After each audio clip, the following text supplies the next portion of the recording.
Please enjoy this review by Danny Overmeyer.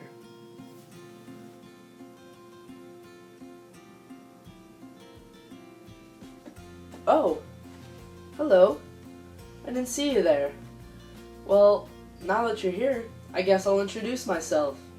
My name is Danny Overmeyer, and today I'm going to be reviewing The Perks of Being a Wallflower by Stephen Chbosky. This book is about a boy named Charlie who is going into his first year of high school shortly after his only friend committed suicide. Because he is scared of going into the most cliché 1990 high school, he writes to a friend about everything that is going on to his life.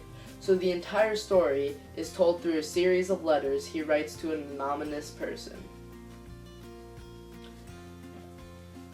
After his first few terrible days of high school, he finds friends in two senior outcasts, Sam, a beautiful girl, and her brother Patrick.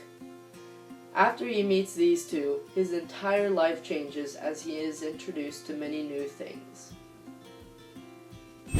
Now, with Charlie's new friends, he has many firsts, including things involving drugs, he finds new love, and he even experiences stuff spiritually. But as he goes through all of this, he reveals something that has been hidden inside his mind that will disturb him greatly. But you'll have to read to find out. Now, one of the many book reviews that I read basically went along with my review, how Charlie, was a sad, depressed, and lonely kid going through his first year of high school until he met his new friends and his whole life was turned around.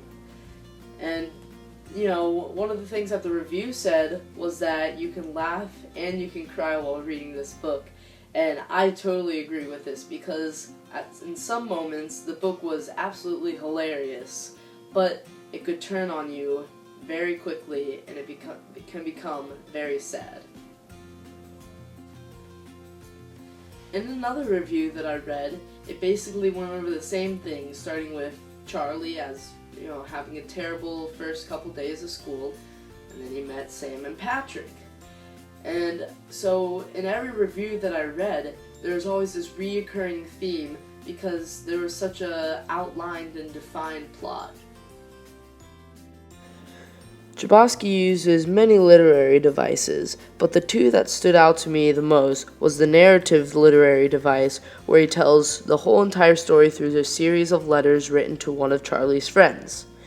The other literary device is irony, because in the book, one of the characters is Charlie's Aunt Helen, and Charlie thinks that Aunt Helen is the best person in the world, when in reality, she's actually a very bad person who's done some terrible things. Now, I myself actually really liked the book. It was a very fun and interesting way to see someone my age go through their first year of high school. Now, I would recommend this book to anybody 12 and up, because it does contain some adult content that can be very serious. Now, if you're just looking for a good, fun, and interesting book to read, I suggest The Perks of Being a Wallflower by Stephen Chbosky.